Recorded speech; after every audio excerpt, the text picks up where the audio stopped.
하겠습니다. 자, 이제 3페이지입니다. 도시형 생활주택. 이것도 중요한 사항이죠. 기타 용어 중까지 쭉 한번 봅니다. 도시형 생활주택. 자, 도시형 생활주택이 있다. 우리 공동주택이 보시면요. 공동주택, 주택법에 보시면 공동주택의 종류는 해가지고 보시면 아파트가 있죠. 아파트가 있고, 그 다음에 연립주택이 있습니다. 그 다음에 다세대 주택이 있죠. 이것들은 말입니다. 원래 원칙은 세대별 면적, 세대별로 해가지고 세대별 면적, 면적 제한 상한선은 사실 명문의 조항이 없습니다. 비록 다세대는요, 합산해서 660제곱미터 이하니까 제한이 있겠지만 그 세대별로는 제한이 사실 없습니다. 또 단지 세대수에 관한 상한선도 제한이 없죠. 그래서 큰 단지가 많이 있습니다. 5,000세대 이런 단지도 한국에 꽤 있습니다. 그래서 이번에 서울 잠실에서 이제 만든 헨리 시온인가 아파트는 9,000세대 넘는 것도 한번 나온 적이 있었죠. 재건축에서. 그런데 이제 요 주택들 가운데에서 도시 형태의 생활주택을 또 만들어 보자 해서 도시 형태 생활주택이 또 탄생이 딱 되었죠. 이건 도시 지역의 특성을 반영합니다. 도시 형태의 특징은 1, 2인 가구가 나온다. 이런 가구의 어떤 주거 안정을 위해서 만들어 보자 합니다. 그래서 이것은요, 일단 도시 지역이란 이들이 도시 지역에 많이 모여 산다. 도시 지역 안에 서 있어야 됩니다. 또 이 한두 명 살 때는요, 상한선이 너무 100평 이렇게 너무 크니까 한두 명 사는 그런 집들은 전부 다 국민주택 규모, 국민주택. 그래서 도시 지역이니까 다 조정 85겠죠. 도시 지역이니까 국민주택 규모는 다 85 이하의 어떤 상한선을 딱 갖추면서, 그다음에 한 명, 두 명 살 때 그 세대가 좀 단지가 좀 크다, 1,000세대 이러면 그 가구 특성이 파악이 안 됩니다. 한 명 사는 그 노인분이 안 보이신다, 방문해봐야 됩니다. 그래서 300세대 미만점 딱 되어지면 가구 세대 구성은 파악이 쉽다 해서 요 규모 미만이 될 것을 유한다. 이렇게 세 가지 위치와 규모와 세대 규모도 제한합니다. 그러면요, 이렇게 딱 건설하면 혜택을 주겠다. 원래 안 되던, 원래 여러분들 일반 아파트는요, 일반 주택들은 한방 구조, 원룸 형태 주택이 단지가 나올 수는 없습니다. 그런데 원룸 형태로 배치한 주택 단지가 나올 수 있죠. 이것이 5개층 이상이면 아파트가 될 것이고 4개층 이하이면 다 세대나 또 연립 이렇게 해서 구분이 될 수가 있습니다. 그런데 원룸이 될 때는요, 85 이하가 또 너무 큽니다. 커. 그러니까 원룸으로 뺄 때는 50제곱미터 이하 면적 제한하겠다. 그리고 그 방 안에 보시면 욕실과 보일러실 빼놓고 한방 구조이다. 이렇게 합니다.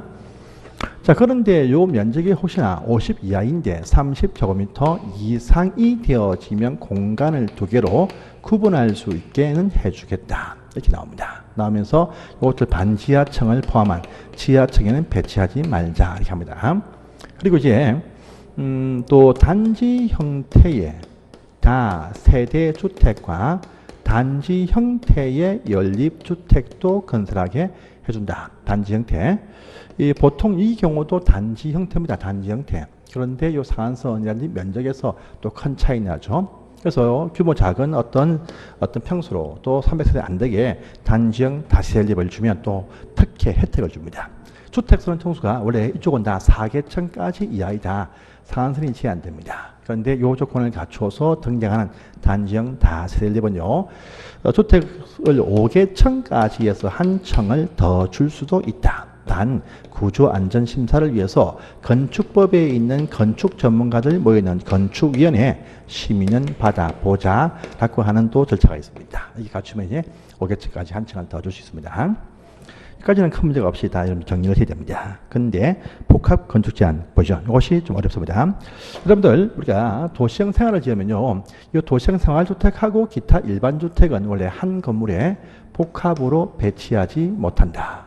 그리고 도시 형태 안에서도 단지 형태 다세대 연립 그 건물 속에 원룸을 같이 섞어서 짓지 마라. 복합 건축 제한합니다.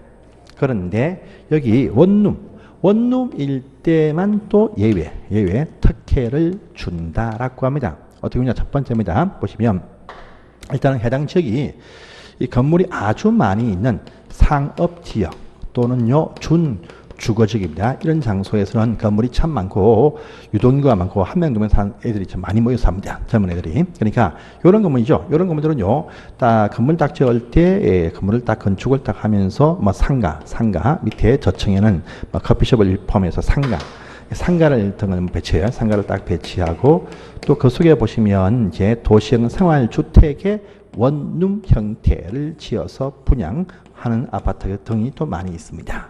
그래서 이것이 바로 원룸형 생활주택에서 도시형 생활주택입니다. 그런데 이 건물 속에 보시면 우리 이 건물은 투룸도 있다 해서 도시형 생활인데 원룸도 있고 투룸도 있다. 투룸도 이렇게 같이 또 팝니다. 분양해요. 그래서 좀 투룸이다. 투룸이 딱 나온다. 이런 건물들이 또 지역에 보면 많이 상업적 등에 많이 있습니다. 밑에는 상가, 위에는 원룸, 투룸이다. 이건 오피스텔이 아니고 이것은 도시형 생활주택의 원룸이 됩니다. 원룸. 투룸은 뭐냐? 그냥 보통 일반 아파트가 된다. 이렇게 섞여서 나오는 건물들이 참 많아요. 그래서 원투룸 함께 부장한다면 원룸은 도시형 생활주택이고 투룸은 그냥 일반적인 아파트 형태를 갖추고 있는 형태의 복합건축이 또 많이 나옵니다. 이게 가능하게 해줍니다. 지역이 상업적과 준주거일 때 그렇다. 이렇게 위치가 제한됩니다. 그 다음에 또 박스 안에 또 1번 보시면 기억 보시면 이런 말 보이죠? 이 도시 지역 아니라면 규모 작은 도시형 생활주택을 딱 건설을 딱 합니다. 예, 규모 작은 도시형 생활주택을 딱 건설해서 이쪽을 원룸처럼 딱 쳐가지고 원룸을 해가지고 도시형 생활주택 원룸이라 해서 임대 또는요 분양을 합니다. 그런데 요 땅 주인이자 건물 주인이었던 요 분이 자기 살 집 하나 85제곱미터 초과하는 어떤 큰 평수의 한 개 세대만 딱 지어서 이렇게 복합으로 짓게 하는 건물들이 나옵니다. 그래서 도시 아니라면 저층 속에는 원룸을 집어넣고 또 한 개 층에서 85 초과하는 큰 세대 하나 집어넣어서 본인이 살 집 하나 딱 마련하고 밑에는 분양 처리한다. 이런 식의 복합 건축도 가능하게 해주겠다. 이것이 바로 박산에 보시면 기억이 있습니다. 이와 같이 복합 건축의 예외가 나온다. 이까지 정리를 여러분들 하시고 시험에 나올 겁니다. 해서 보십니다. 그러면 이 파트에 관한 문제를 또 간단하게 확인하겠습니다. 해서 보시면 185페이지입니다. 185페이지에 2번 문제를 보세요. 자, 도시형 생활의 정의다. 틀린 것은 무엇이냐 묻습니다. 1번 도시형 생활주택은요, 국토계획법률에 따라서 도시 지역에서만 건설할 수 있다 해서 맞는 표현 되겠습니다. 2번을 보시면 도시형 생활주택에는 단지 형태 다세대 연립과 원룸형이 있다 해서 맞는 표현이 되겠습니다. 3번입니다. 원룸형 주택은 아파트로 건설을 하여야 하며 다세대 연립은 지을 수 없다. X입니다. X. 원룸부터 보시면 한방구조인데 개청수를 많이 이렇게 원룸만 다 배치를 할 때는 전부 다 원룸 형태 아파트가 된다 보면 돼요. 한 건물 속에 주택이 하나, 둘, 셋, 넷, 다섯, 여섯, 일곱 이렇게 쭉 다 아파트인데 이건 원룸형이다. 원룸형. 그래서 원룸 형태 아파트가 나올 수가 있습니다. 그런데 원룸을 딱 건설을 해도 이렇게 필로티 딱 넣고 사계층까지만 해서 원룸을 다 이렇게 설계를 다 했다. 이겁니다. 이거 다 원룸인데 이 같은 경우에 사계층까지 이하이다. 다 원룸이다. 원룸. 이거 다 합쳐서 100평, 200평 초과하면 연립. 이하이면 바로 다세대가 된다. 해서 원룸으로 빼되 복합은 안 되지만 단지형 다세대 연립 속에 원룸을 끼워 넣을 수는 없지만 순수하게 원룸으로만 배치하면 다세대 연립도 나갈 수가 있다는 말입니다. 그래서 보시면 문장 2번, 3번 점은 X가 된다. 4번 점은 원룸 형태 주택은 세대 면적이 50제곱미터 이하인 것이 원칙이다. 맞죠? 그 다음에 5번 보시면 하나의 건축물 속에 원룸 도시 형태 생활주택과 기타 주택은 함께 건축할 수 없다가 원칙이다. 또 단지 형태 다세대 연립과 원룸을 함께 건축할 수 없다. 그래서 이것은 맞는 말이다. 이렇게 또 아시면 되는 문제였습니다.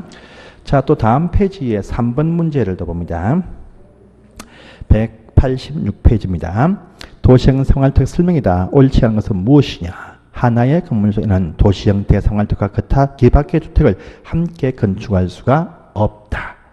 이번에 단지 형태의 다세대 연립과 원룸을 함께 건축할 수가 없다. 3번 점은 위에도 불구하고도 준주거나 상업지역에서는 원룸 형태 생활주택과 기타 일반 주택을 같이 복합으로 건설할 수가 있다. 해서 맞는 말이죠. 4번 보시면 원룸형일 때 보시면 그 면적이 30제곱미터 이상이면 두 개 공간으로 구분할 수 있다. 맞다. 5번 보시면 단지 형태 다세대 연립주택일 때는요. 주택수는 청수를 5개층까지 건축을 할 수가 있다. 있는데 그 건축을 위한 심의는요. 주거정책심의위원회가 아니고 건축위원회심이다. 해서 5번 질문도 X가 된다. 이렇게 해서 정리를 하실 필요가 있습니다. 그래서 다시 또 앞으로 가겠습니다. 이제 기타 용어정의입니다. 자, 3페이지에 큰 4번의 1번 상이죠. 에너지 전략형 친환경주택 확인하십시오. 자, 에너지 사용량을 절감시킨다. 또 친환경은 뭐냐? 이산화탄소 배출량을 절감시키는 형태다. 그래서 주택법에 사업계획 승인받는 단지가 될 때는 다 이렇게 설계를 해야 된다라는 말입니다. 또 2번입니다. 건강 친화형 주택이다. 딱 되어 있죠. 실내 공기 오염물질 배출 최소화할 수 있는 주택이다. 되어 있죠. 이것이 보시면 500세대. 이것이 또 여러분들 거기 보시면 건강 친화형의 500세대죠. 500세대. 이것이 또 X 하십시오. 이것은 10월 이것이 24일부터 시행합니다. 시행해요. 그래서 이번까지는요 계속 1000세대 이렇게 해서 보시면 되겠습니다. 그래서 500세대 이건 이제 법이 나왔지만 시행 일자가 10월달 이후입니다. 우리 시험이 9월달에 보니까 9월까지는요 1000세대 이렇게 해서 수정해서 이것을 좀 정리를 해 주십시오. 그래서 그 부분하고 그 부분은 수정을 좀 해 주십시오.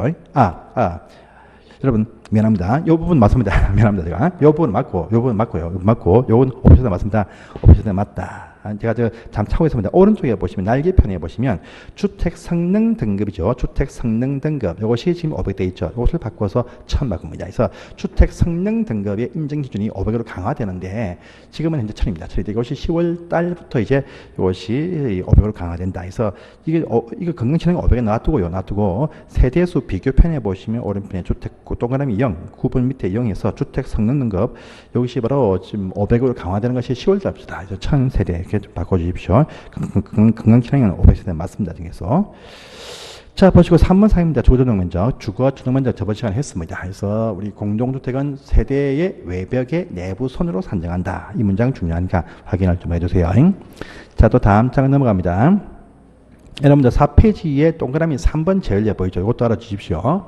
우리 주택들 보시면 세대들 면적이 제한이 없다라고 했습니다. 그런데 이 제한을요, 국토교통부 장관이 이 제한을 할 수가 있습니다. 필요할 때는 말입니다. 모든 주택 건설 단지에서 75%까지를 국민주택 규모로 건설하게 할 수가 있습니다. 규모. 그리고 또 보시면 요 사업자 중에서도 주택조합이 건설하거나 또 고용자 회사에서 건설할 때는요 100% 전부 다 국민주택 규모로 건설하게 할 수가 있습니다. 그래서 원래 세대 면적들이 제한이 없는데 국토교통부 장관에 한해서는요 필요하다 싶으면 모든 주택단지에서의 75%까지를 국민주택 규모로 조합이나 고용자, 회사, 아파트는요 100%까지를 국민주택 규모로 건설하게 할 수가 있다. 이것도 체크를 해주세요. 자, 그 다음에 4번 사항도 다 아셔야 됩니다. 주택이 아닙니다. 주택이 아니야. 주택이 아님에도 불구하고 주거 기능으로 쓰고 있는 건물들이 또 많이 있습니다. 부를 때 우리가 준주택이다 해서 이것도 법에 어떤 제한받는 그 보호망에 포함시켜가지고 주거 안정시키겠다라는 의미가 포함되어 있습니다. 그것이 무엇이냐? 네 가지가 있다. 당연하게 암기를 꼭 해야 됩니다. 여러분들 기숙사입니다. 건축법은 주택, 공동주택인데 이 법에 딱 넘어오니까 준주택에 포함시킨다랍니다. 그 다음에 여러분 오피스텔 있죠? 업무시설입니다. 업무시설인데 이것도 주거기능 갖추고 있으니까 여기에 포함을 시킨다랍니다. 그 다음에 여러분들 고시원이라 부르는 바로 다중생활시설, 고시원입니다. 고시원. 이것이 다중생활시설, 다중생활시설인데 이것은 말입니다. 면적이 500제곱미터 이상 되는 큰 고시원은요 숙박시설로 포함됩니다. 그리고 500제곱미터 미만 되는 중소형 고시원은 2종 근린생활시설이 되는데 어디에 포함되든 다중생활시설은 전부 다 준주택에 포함시킵니다. 현재 서울시만 해도요. 서울시만 해도 1.7%가 다중생활시설에 사십니다. 많지 어려운 분이 참 많이 있습니다. 그 다음에 노인복지시설이 또 많이 있어요. 많이 있습니다. 노인복지시설 많이 있습니다. 양로원도 다 포함되는데 이 노인복지시설 가운데에서 실버타운이라 부르는 바로 노인복지주택만 여기에 해당이 된다. 구분해서 네 가지가 있습니다. 이것도 암기를 꼭 해주세요. 다음에 5번과 6번이죠. 여러분들 부대시설, 주택단지 형성을 위해서 단지 안에 꼭 필요한 것들이 다 뭐냐? 부대시설이다. 주택단지를 위해서 꼭 필요한 것들이 다 여기에 포함됩니다. 단지 밖에는 잘 없고 단지 안에는 꼭 있다 이렇게 하시면 돼요. 근데 단지 안에도 있으면 입주자들한테 편리할 수 있다.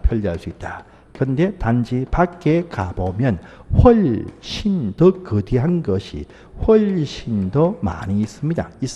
슈퍼마켓 밖에 이마트 있습니다.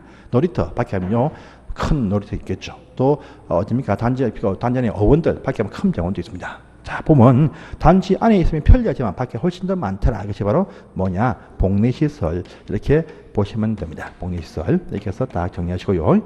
복리시설 참 많이 있어.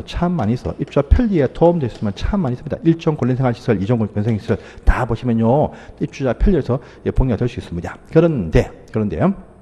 안 되면 1종 근린생활시설, 1종 근린생활 복리시설이다 하면 안 됩니다. 일종 중에서도 보시면 뭐 있습니까? 각종 파출소, 동사무소, 또 각종 양수장, 배수장, 정수장, 가스배관시설이 있어. 입주자의 편리에 도움되는 것들만 근생시설 일종이다. 복리지. 일종은 다 복리다 하시면 안 돼요. 주민 생활에, 주민 복리에 도움이 될 수 있는 일종 근린생활시설 이렇게 말합니다. 그 말이 꼭 붙어야 됩니다. 그래서 1종 근생, 2종 근생이 대부분 다 상가 점포군에 포함되고 다 대부분 다 복리가 될 수 있습니다. 그런데 2종 근생 중에서 또 몇 가지는 또 복리가 안 되는 것이 있어요. 그래서 2종 근생에 포함되지만 장단, 안총다는 복리가 될 수가 없습니다. 장의사, 단란주점, 안마시술소, 총포판매소, 다중생활시설을 단란주점, 안마시술소, 총포판매소, 다중생활시설 이건 복리가 될 수가 없다. 그래서 단지 안에 설치를 못합니다. 안마원은 일종이죠. 안마시술소는 이종이다. 이렇게 또 아시면 돼요. 그 다음에 이거 말고 또 보시면 공지사에서 공동작업장 또 지식산업센터 아파트 공장 사회복지관은 좀 우울하지만 서민 아파트에 도움이 될 수 있습니다. 복리가 될 수 있다. 이런 부분들 체크를 해 놓으세요. 자, 그 다음에 여러분들이 또 7번입니다. 간선시설, 주택단지 형성을 위해서는 단지 안에 기관시설들 많이 필요합니다. 기관시설들 해서 보시면 단지 안에 도로가 필요하고요. 상하수도시설 필요합니다. 전기시설 필요합니다. 가스시설 필요합니다. 통신 필요합니다. 지역 난방 필요합니다. 우체통도 필요합니다. 그런데 이것들 이용하려면 단지 밖에 있는 같은 기관시설과 중간에 연결을 시켜야 이용할 수가 있습니다. 그래서 단지 안에 있는 기관, 단지 밖에 있는 기관, 요 두 개를 중간에서 연결시킨 부분이 있다. 이 부분이 뭐냐? 부를 때 간선시설이다. 이렇게 딱 부릅니다. 그리고 단지 밖에 딱 있어야 돼요. 그런데 요 중에서 가스통신 지역 난방은요, 단지 안에 있는 시설까지도 간선으로 보겠다라는 요 지문도 여러 번 나온 적이 있으니까 보십시오. 8번. 자, 앞으로 이런 표현 자주 나옵니다. 공공택지. 우리 공공택지가 있어요. 한국은요, 주택건설 용지가 택지인데 공공택지가 있고 공공택지가 아닌 택지가 있다랍니다. 이 아닌 택지를 가지고 흔히들 민간택지라고 부릅니다. 그러면 공공택지는 뭐냐? 바로 공공사업, 어떠한 공공사업입니다. 이 공공사업을 통해서 건설한 공동주택 건설할 용지다랍니다. 그래서 공공사업으로 건설한 공동주택 건설 용지다. 그러면 이 공공택지를 만드는 공공사업이 무엇이냐 하니까 이 사업이 무엇이냐 아주 많이 있습니다. 이걸 외울 수는 없어요. 외울 필요도 없습니다. 근데 그 사업 중에서 아닌 것이 있어요. 여러분들 경제자유구역 개발사업 인천, 송도, 청라 또 저기 좀 많이 있죠. 지금 8개 있습니다. 8개군이 있는데 경제자유구역 개발사업을 합니다. 자, 또 보시면요. 자, 도시개발 사업을 합니다. 해요.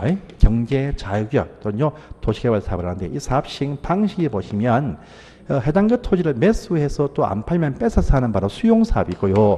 또 사업을 한 다음에 토지를 바꾸어 준다 해서 환지 사업이 여기에 포함됩니다. 그런데 요 택지 사업에 보시면 수용 사업은 다 사게 뺏어가니까 이런 택지 사업에 해당이 된다랍니다. 그런데 환지 사업은요 규모가 작고 거지의 원주민들의 조합 설립에서 합니다. 그러니까 요 토지 바꾸는 사업이죠. 이미 바꿀 때 토지를 많이 빼갑니다. 채비지, 보르지 빼갑니다. 그래서 더 이상 빼줄 수 없어. 그래서 환지 사업은 여기에 포함이 안 된다.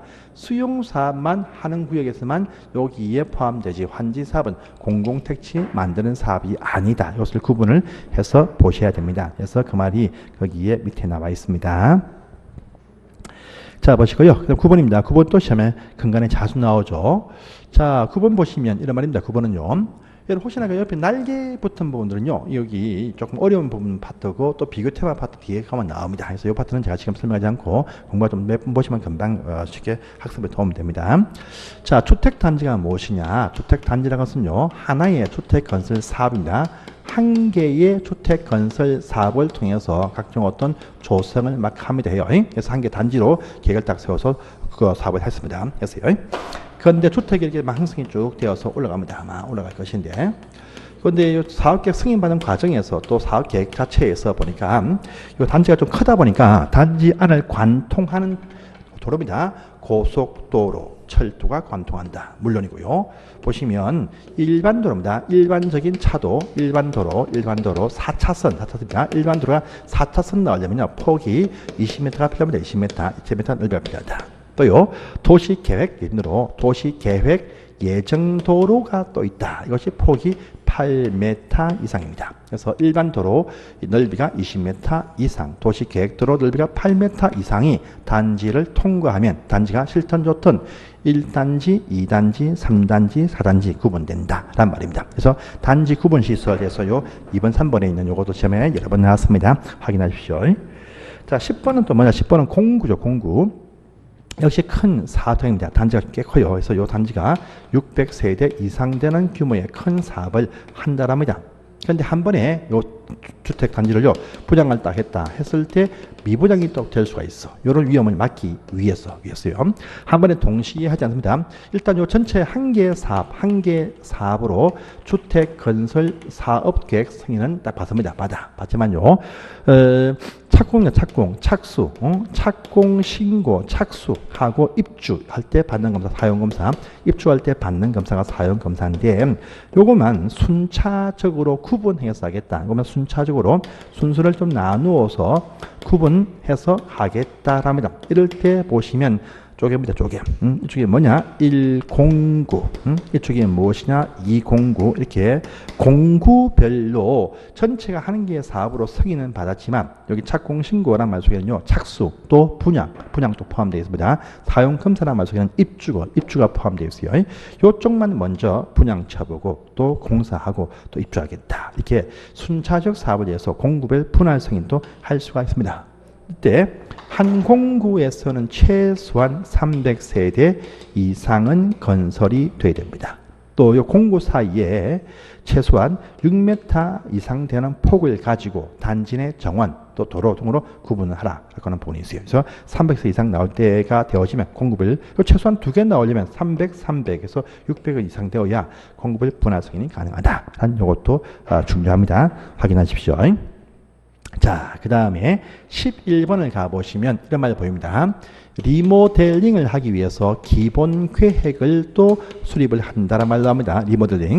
리모델링은요, 대수선 하는 것도 포함이 딱 되어지고 일부 면적 정축도 포함이 되어집니다. 그런데 여기 기본 계획은요, 정축도 아닙니다. 아니에요. 세대수가 증가한다.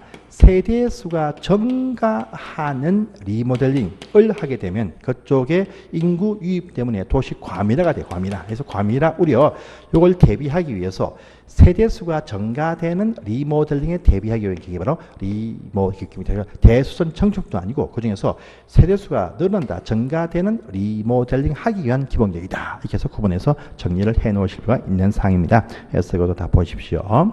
자, 보시고 다음 페이지에 12번이죠. 그럼 이제 리모델링 나옵니다. 이거 참 중요한 사항이죠. 그래서 리모델링 하면 목적이 뭐냐? 단지 건축물의 노후화 억제 또는 기능 향상을 위해서 주택 건물의 규모 안 커지는 형태로 대수선을 해서 하게 해주고, 또 일부 면적이 좀 커진다 해서 면적 일부 정축도 하게 해줍니다. 그래서 주택 건물의 노후 억제와 기능 향상을 위해서 대수선하거나 일부 정축하는 행위를 합쳐가지고 리모델링이라 부른다라고 이렇게 말합니다.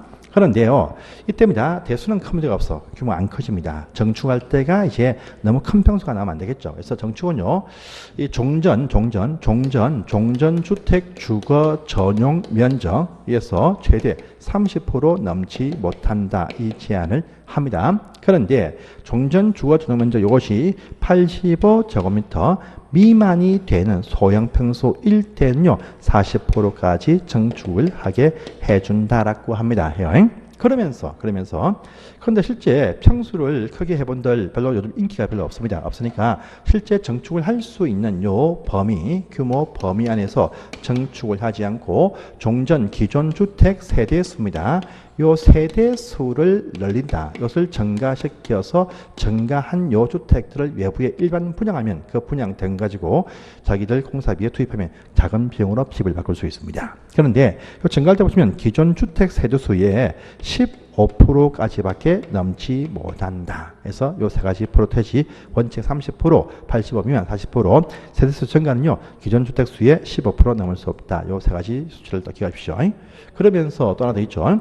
요 주택 건물의 안전성을 위해서는요 우리 옆으로 수평으로 정축한다. 이것이 원칙적인 사항입니다. 또는요 건축물 신축을 통해서 정축도 할 수 있게 해줍니다. 그런데 그러면 단지가 빽빽해집니다. 보기 싫다. 그래서 이렇게 하지 않고 요 상태를 포기하고 요 기존 건물이 있으면 이 건물에 없던 1층 필로티도 만들면서 1층에 살던 분들 4층 하나 주고 나서 2개 층을 더 올려서 수직 3개층까지 올라가는 바로 수직 정축을 또 하게 됩니다. 수직으로 올라간다. 수직 정축을 또 허용됩니다.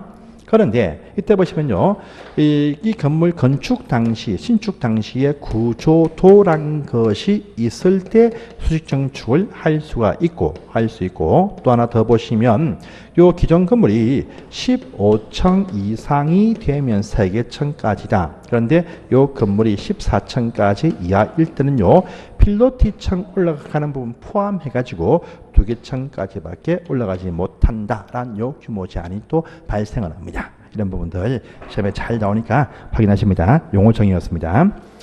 해서 해당 파트 또 문제를 또 봅니다. 문제 가볼게요. 여러분들 제가 준비한 이 요약서만 잘 보시면요, 여러분들 75점 8점 거뜬하게 나오시니까 이것만 가지고 반복을 해서 계속 보십시오. 이 책 하나 가지고 충분하게 이번 시험까지는 대비를 할 수가 있습니다. 근데 다음 시험으로 넘어가시면 이 책 내용에 더블 이상이 필요하다 이렇게 하시고 이번 시험이 마지막 기회니까 열심히 좀 해주세요. 자, 보겠습니다. 자, 페이지 187페이지입니다. 6번 문제입니다. 5분이 이게 6분이 두 개네요. 위에가 6번, 또 밑에 6분이네. 5분, 6번 이렇게 하십시오. 그래서 위에 6번 해줬고요. 그 다음 밑에 6번이 밑에 6번. 주택의 용어죠. 옳지않아서 무엇이냐 묻습니다. 1번. 에너지 절약형 친환경 주택이란 바로 이산화탄소 배출량 저감시킨다가 그죠? 뭡니까? 그러니까 저에너지 건물 조성, 저에너지, 고에너지 아니겠죠? 기술을 활용해서 이산화탄소 배출량, 친환경 이산화탄소 배출량 저감해서 맞는 표현 되겠습니다. 그래서 사업계획 승인받으면 다 이렇게 건설이 되겠죠. 이번입니다. 건강 친환이다. 실내 공기 오염물질 배출 최소화합니다. 그래서 5% 이상 기준이죠. 이번 맞습니다. 자, 준주택에는 말입니다. 다중생활시설 포함됩니다. 노인복지시설 가운데서는 노인복지주택이죠. 양로시설이 아닙니다. 그래서 X네요. 오피스텔 기숙사는 맞습니다. 3번은 X. 자, 주택단지라는 것은요, 주택건설사업이나 대지조성사업 계획 승인받아서 건설하는 일단의 토지를 말한다. 맞는 표현 되겠습니다. 그런데 5번, 위 단지에도 20m 폭 이상의 도로로 분리되어지면 각각 별개 단지로 본다. 해서 5번 또 맞다. 이렇게 또 아시면 되는 문제입니다. 그래서 넘어가시고요. 다음 페이지입니다. 7번 문제. 자, 부대 시설에 해당하지 않는 것이 무엇이냐? 아까 저희가 공지사, 공동작업장, 지식산업센터, 사회복지관은요, 우울하지만 서민 아파트에 도움 줄 수 있다. 복리라고 해서 복리. 그래서 1번 질문 바로 복리지 부대가 아닙니다. 나머지는 복리에 포함되네요. 8번 문제입니다. 복리를 모아라 돼 있죠. 자, 운동시설 복리가 될 수 있죠. 밖에도 많지만 아니면 편리하다. 단지 내 도로는 꼭 필요하죠. 이건 부대죠, 부대. 그래서 빼고요. 놀이터 밖에도 많지만 이선 편리하다. 편리하다. 경로당 밖에 많지만 이선 편리하다. 유치원도 마찬가지입니다. 그러니까 니은 빼고 기역화, 디귿, 리얼, 미음 이렇게 찾으면 됩니다. 9번입니다. 간선시설에 해당하는 것이 무엇이냐? 간선시설. 자, 우리 그 수도, 또 저기 도로, 수도, 상수도, 수도, 그 다음에 정가 통지, 또 우체통입니다. 그래서 보시면 바로 간선은 또 단지 밖에 있다라고 했었죠. 단지 밖에. 그래서 단지 안이 아니고 밖에 있어야 돼요. 그래서 1번 X고요. 3번 상이죠. 지역 난방 시설이 여기에 포함됩니다. 근데 지역 난방은요, 가통지에서 가스통신 지역 난방은 단지 안에도 간선에 포함된다고 했습니다. 어쨌든 답은 3번입니다. 맞고요. 자, 그 다음에 10번입니다. 리모델링 설명해줘. 틀린 것은 무엇이냐? 1번, 리모델링이란 건물의 노후화와 기능 향상을 위해서 대수술하거나 일부 정축하는 것을 말한다. 1번 맞습니다. 2번, 정축할 때는요, 그 뒤에 설명합니다. 정축할 때는 사용검사 입주한 지 15년 경과, 대수술입니다. 정축은 15년 경과가 필요하고요. 대수술은 10년 지나야 할 수가 있다. 이 두 가지 체크하십니다. 그래서 보시면 맞습니다. 3번입니다. 정축할 때 기준 면적은요, 세대 면적의 30% 이하가 원칙이다. 전용 85 조금 미만일 때만 40%죠. 그래서 처음부터 40 가면 안 됩니다. 3번 점은 X가 됩니다. 4번 맞죠? 기존 주택 세대수의 15%까지 세대수의 증가도 가능하다. 4번 점 맞습니다. 맞고요. 그 다음에 15번 수직 정축할 때 그 기존 건물이 15층 이상일 때는 3개층까지고 14층 이하는 2개층까지죠. 그래서 맞는 표현 되겠습니다. 또 다 아셔야 됩니다. 자, 11번 봅니다. 틀린 것은 또 무엇이냐 묻습니다. 2번 질문 볼게요. 국민주택 규모란 것은요, 수도권을 제외한 도시가 아닌 업 단위, 면 단위 적은요, 전용 100까지랬죠. 원래 원칙은 85이야지만. 그래서 2번 질문이 X다. 보시고, 토지 임대부는 뒤에 설명합니다. 그래서 뒤에 보시고요. 4번 보시면 단지 안과 밖을 연결하는 전기실은 간선에 속한다. 맞는 말 되겠습니다. 그래서 이렇게 해서 보시면 됩니다. 12번 문제를 또 가볼게요.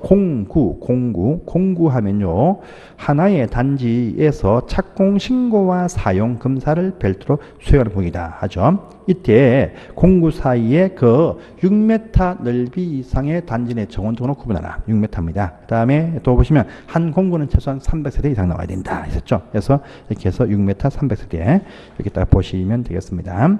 자, 넘어가시고 또 다음 페이지입니다. 자, 주택 구성의 하나의 단지로 보아야 할 것이 무엇이냐? 단지로, 한 개 단지로. 우리가 단지 관통 구분한 시설, 일반도로 넓이 20m, 폭 이상 도시계획도로 폭 8m 이상이죠. 12m 일반도로이면 단지가 한 개 단지입니다. 그래서 1번 이렇게 쉽게 알 수 있는 상이었습니다. 해서 보시고요. 자, 14번입니다. 자, 국토교통부 장관에 한해서 주택의 규모를 따로 정할 수가 있다고 했었죠. 그래서 보니까요. 일단은 첫 번째 A 보시면 기본 원칙은 모든 단지에서의 75%까지다. 근데 조합이나 고용자 건설 아파트는 100%까지다 했습니다. 그래서 75, 100%. 여기까지가 총칙에 있는 문제였고요. 자, 이제 주택의 건설평가입니다. 건설평은 이제 따로 장에 박혔으니까 다음 시간에 보겠습니다. 감사합니다.